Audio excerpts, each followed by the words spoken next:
میرے دوستو، سیدنا صدیق اکبر رضی اللہ تعالیٰ عنہ جو کہ رسول اکرم صلی اللہ علیہ وسلم کے بعد جانشین مصطفیٰ ہیں، ان کی عزت و وقار کو رسول کے بعد ساری امت کے اندر ان کا مقام ہے، ان کی عظمت کو سمجھا جائے اور ان کی عظمت کے سامنے سر تسلیم خم کیا جائے۔ وہ صدیق اکبر جن کی خلافت کے قلمدان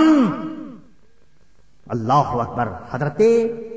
عمر فاروق، حضرت عثمان غنی، علی مرتضی، مولا کائنات، عشرہ مبشرہ اور صحابہ کرام نے جن کی خلافت کی قلمدان سے نکلے ہوئے فیصلے کو رسول کے فیصلے کے بعد قبول کیا ہے اور اس کے اوپر عالم اسلام نے اتفاق کیا ہے۔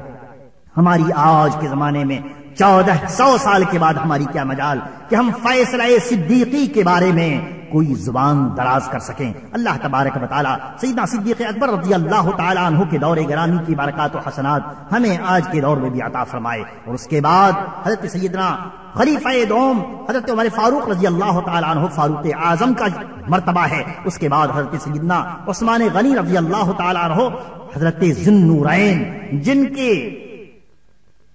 حصے میں اللہ تبارک و تعالی نے رسول اقدس صلی اللہ علیہ وسلم کی 2 شہزادیوں کو دیا،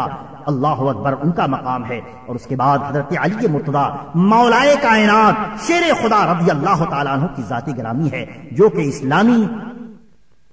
قانون کے لحاظ سے 4تھے خلیفہ ہیں۔ اللہ تبارک و تعالیٰ نے ان کو اسد اللہ الغالب بنایا ہے۔ یہ خدا کے شیر ہیں، یہ ایسے شیر ہیں کہ جنہوں نے کبھی بزدلی نہیں دکھائی۔ یہ وہ شیر ہیں جو خدا کے حکم کے مطابق، خدا کے رسول کے مطابق، یہ وہ شجیع ہیں جو دل میں رکھتے ہیں وہ زبان پہ رکھتے ہیں۔ یہ وہ بہادر ہیں کہ شیران وقت ان کے سامنے اپنے گھٹنے ٹیکتے ہیں۔ کیا ہم ان سے یہ توقع رکھیں کہ سیدنا صدیق اکبر رضی اللہ تعالیٰ عنہ، حضرت سیدنا عمر فاروق رضی اللہ تعالیٰ عنہ اور حضرت عثمان غنی رضی اللہ تعالیٰ عنہ کے دور خلافت کو انہوں نے خاموشی سے بلا حق سمجھے ہوئے قبول کر لیا؟ العیاذ باللہ، ہرگز نہیں اور کبھی نہیں، بلکہ یہ تو وہ شیر ضیاء ہیں کہ جنہوں نے ان کی صداقت بھی، ان کی تصدیق بھی کی اور ان کا ساتھ بھی دیا، اور ان کے دور خلافت کو اپنے لیے، ساری امت اسلامیہ کے لیے دور خیر قرار دیا ہے۔ میرے آقا سیدنا جناب محمد رسول اللہ صلی اللہ تعالی علیہ وسلم کے ان اصحاب سے محبت، یہ بھی ہمارے دین کا تقاضا ہے۔ میرے دوستوں اور بزرگوں، اب اس کے بعد آئیے میرے آقا سیدنا جناب محمد رسول اللہ صلی اللہ علیہ وسلم کے خلفائے راشدین کے بعد وہ ذوات مقدسہ ہیں کہ جن ذوات مقدسہ کو ہم اہل بیت نبوت کہتے ہیں۔ حضور اقدس تاجدار مدینہ صلی اللہ علیہ وسلم کا ارشاد گرامی ہے،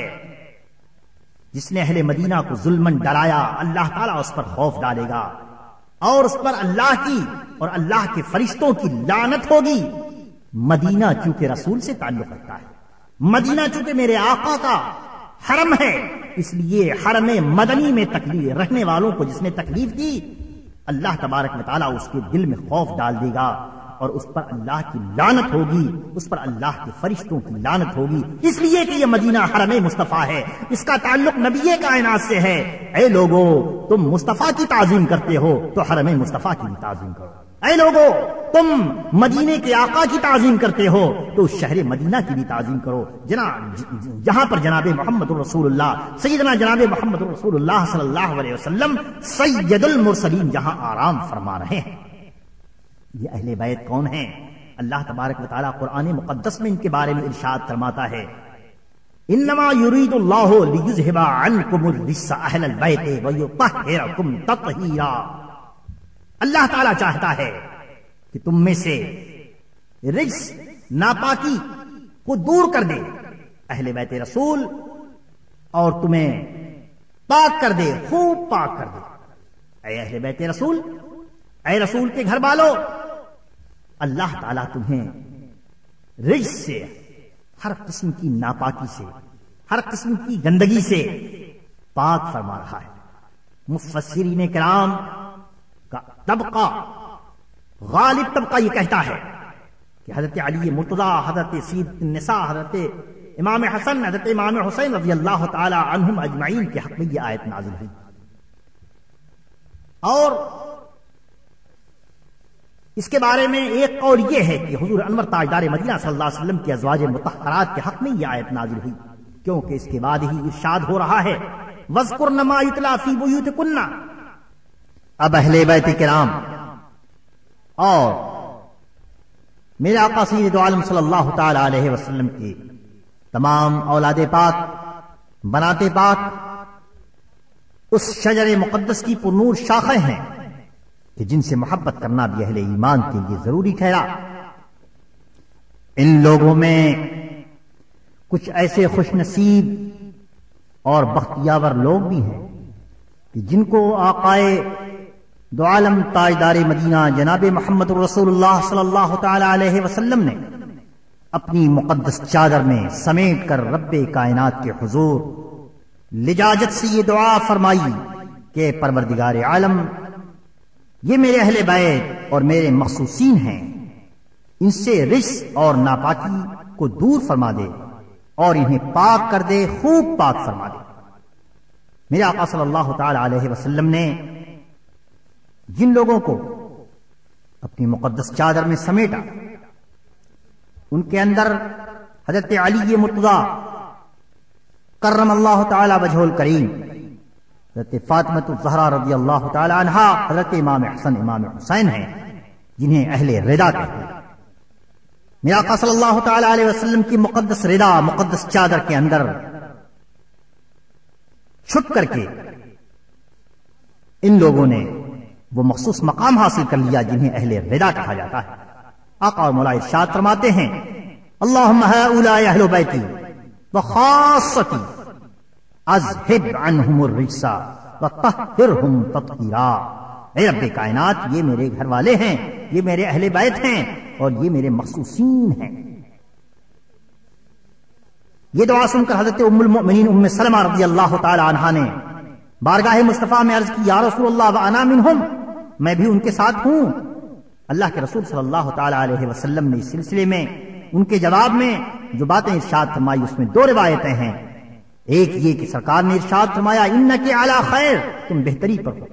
اور ایک روایت میں یہ ہے کہ میرے آقا صلی اللہ علیہ وسلم نے حضرت ام سلمہ سے فرمایا کہ ام سلمہ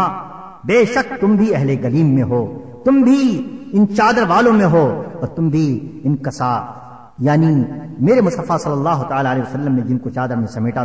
تم بھی ان کے اندر ہو۔ اور اہل بیت تو یقیناً وہ لوگ ہی ہیں جو سرکار کے گھر میں جن کو پروردگار عالم نے ان کی ازواج مقدسات کی حیثیت سے رکھا ہے، وہ تو پہلے گھر والے ہیں۔ اللہ اکبر۔ اور اس طریقے سے اور بھی مقامات پر سرکار کی یہ رحمت اور سرکار کا یہ کرم دوسروں کے ساتھ بھی ظاہر ہوا۔ چنانچہ حدیث پاک میں آتا ہے کہ سید دو عالم جناب محمد رسول اللہ صلی اللہ تعالی علیہ وسلم نے ایک مرتبہ اپنے چچا حضرت عباس رضی اللہ تعالی عنہ کو اور ان کی صاحبزادیوں کو اپنی گلی میں مقدس کے اندر سمیٹا اور رب کائنات کے حضور یہ دعا فرمائی اے پروردگار عالم یہ میرے چچا ہیں اور یہ میرے والد مکرم کی جگہ پر ہیں، اے رب کائنات یہ میرے اہل بیت ہیں، انہیں تو دوزخ کی آگ سے اسی طرح چھپا لے جس طرح میں نے اپنی چادر مبارک میں ہی چھپایا۔ اللہ اکبر۔ آقا دو عالم صلی اللہ تعالی علیہ وسلم کی دعا رب کائنات کے حضور اس طریقے سے مقبول ہوئی کہ حضرت چچا عباس جس وقت حضور کی گلیم میں لپٹے ہوئے تھے اور ان کی صاحبزادیاں جس طرح حضور کی چادر میں جس وقت پوشیدہ تھیں اور سرکار دعا فرما رہے تھے تو مکان کے در و دیوار سے آمین کی صدائیں بلند ہو رہی تھیں، گویا در و دیوار نے اس دعائے مقدس پر آمین کہی۔ میرے آقا صلی اللہ تعالی علیہ وسلم کی یہ مخصوصین ہیں جن کو سرکار نے اپنا فرمایا، تو معلوم یہ ہوا کہ ان سے محبت کرنا جن سے کہ آقا اور مولا نے شدید محبت کا اظہار فرمایا ہے، یہ بھی ہمارے ایمان کا حصہ ہے اور یہ بھی ہماری عقیدت کا حصہ ہے۔